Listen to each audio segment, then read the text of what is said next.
So it's video day, and obviously I cannot find my tripod now, so I am recording from my phone in an awkward position. Basically, hi, I have this vase. It used to be that color. I already started with a base coat. I do want to create a sandy texture paint to update it. Now, instead of pulling all this eucalyptus, which is going to stay in it out, I sort of just tucked wrapping paper around to protect it so it doesn't get paint on it. So far, it's been doing the job. So I want to make some sandy textured paint. I've got some clean play or craft sand or something along those lines. I'm not even sure. It was in my craft room over here. And this is the color paint that I like. I don't even know if it still exists. It's just for my stash. I will definitely try to find something similar for you. So it's an off-white. That's kind of the look that I want for this. And let's see if adding sand to it is going to work. All right, so we're going to repurpose this pan that I don't even know what I used for. I just kept it in my craft room. And we're going to pour out a ton of this paint. Now, I suspect that this paint is already very thick, heads up. And I do suspect that the sand is going to make it even thicker. I don't want a very sandy finish. Alrighty, so now I'm going to try adding some sand. And I've seen tutorials do all sorts of methods. I am specifically trying to make this as simple as possible. And I want to see if just adding sand will work.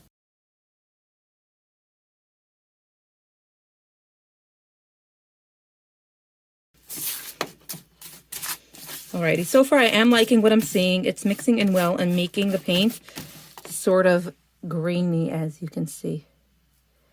That is what I want. I don't want a very sandy texture. So let's see. If you smooth it out, you can sort of see how much sand falls out. And that is what it looks like. I really do think that this worked out. So now let's test it out. So we are going to try to simply brush this on. And I really like that. And I like that I could keep it thin because I did do that base coat. This is exactly what I was going for.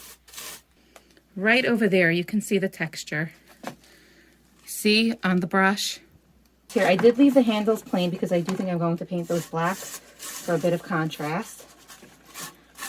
The truth is that even if this does not work and even if the sand does fall off, I probably would rather anyway seal the vase and start mixing other ingredients into this paint. So I can see that when I work it too much, it does fall off, which is probably why people add adhesives to their paint. However, first of all, don't overwork it. Painting a base layer can help. Second of all, we will try and see how it looks when it's dry and if we do need to seal it. I'm using an outdoor paint mainly just because it's what I had in the right color. I don't really paint a lot of things for the outdoors, so it made sense to use it up on this project.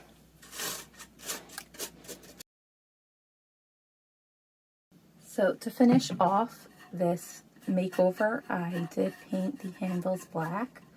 It was very hard to get into the underside of it, but my main goal was really to have the outside black. I did try to cover as much of the underside as I could, but I'd rather have a little bit of the tan paint over there than to have black paint on the off-white, I should say. Here we have it, the final product. This is actually where it usually lives, on top of a big bookcase. I will try and zoom out and show you and hope that there isn't too much mess. So it really makes a statement in this room. Now, I don't necessarily love actually the final color. I think it's too yellow, but I do love the texture, so it really worked out well. I did end up finishing it off with an acrylic sealing spray. It's a good idea to do that anyway to avoid chipping. And since the paint does get pretty thick, it can sometimes crack a little bit. It's not even noticeable once you've sealed it. I've also experimented with placing it right by my fireplace, which so far hasn't been serviced, so we don't actually use it, so I'm not worried about flammability. It looks fabulous there, it really does. I might move it there. We'll see what the kids have to say, if they're willing to, you know, not destroy it if I do that. You can see that looks fabulous. And the texture is just incredible. It's so much better than the previous fake metal look.